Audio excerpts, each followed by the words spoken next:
بسم الله. سدنن کوم غونډه کړې ده د در ادمخیل پزمکه باندې د در ادمخیل عوام ته د چار چپیر کم علاقې دي کوهات د جنوبي اضلاع ته څه میسج ورکړي سر؟ نحمده ونصلي على رسول الكريم. نن چې تاسو د مبارکه مجمعي نه د غونډې نه در ادمخیل د غیور اقوام په ځمکه باندې دا سیستم منعقد کیږي. د دې غونډې مقصد اول له ټولو نه مخکې چې څومره مشران دي نوجوانان دي چې څومره آبادي ده در سب ډیویژن ټولو ته استحقاق پاکستان تحریک طرف نه السلام علیکم ورحمت الله وبرکاته. څنګه چې بیرته راغله سلام وکړو دغه شان چې کله موږ تاسو له د امن د سلامتیا د خوشحالۍ د مینې او د محبت یو پیغام موږ راوړی دی. دا غونډه په دغه سلسله کې منعقد کیږي. سر جی دغه دلته کې داسې خلک شته دي چې لږ ناراض دي داسې خفګان کوي هغه خلک هم تاسو غونډ کوي چې یو موټی شي یو لاس شي. اب ډېر ښکلي اهم موضوع باندې تاسو ما سره خبره وکړه. زه راغلی د ناراضه چې څومره خلک دي او د تحریک خلاف یې څومره پروپاګانډې کړي دي. اول زه هغې له راغلی یم او درد به راته دا پیغام ورکوم چې تاسو خو راشئ دا تحریک تاسو مخکې هم د نږدې نه کتلی او راشئ اوس هم د نږدې نه وګورئ چې دې تحریک مخکې تاسو له څومره خیر راوړی او اوس به تاسو وګورئ چې انشاءالله را څومره ګن او دا مصیبت او دا بېاتفاقي او دا سیستم چې جوړ دی انشاءالله د الله رب العزت په توکل باندې او د هغه مدد باندې انشاءالله تاسو به ووینئ چې دا غونډه چې کوم تاسو له دې نه اخوا څومره خیر الله تاسو در رسوي دا به چې کوم تاسو ته وخت ثابت کړي. سر جی د وصال اجي صاحب نه د خلک خفګان کوي ډېر سیټ دا ولې جی؟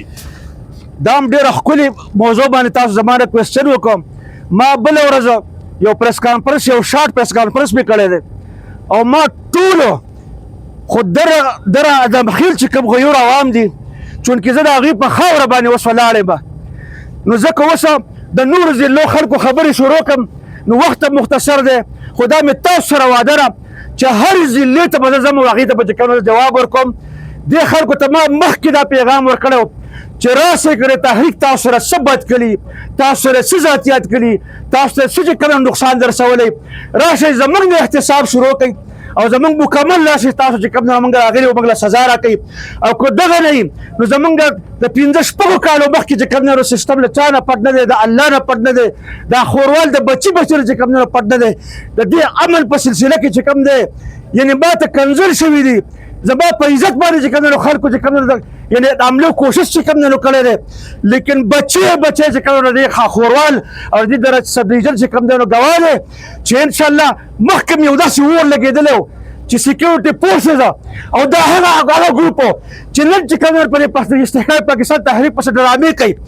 دا عام نظام دی هر څه په میدان باندې دي چې دې تحریک پکې چې کوم نو کردار نه ادا کړی خدا خبر چې نن چې کوم څه حالات وي زه هغه ګروپ ته مې چې راځه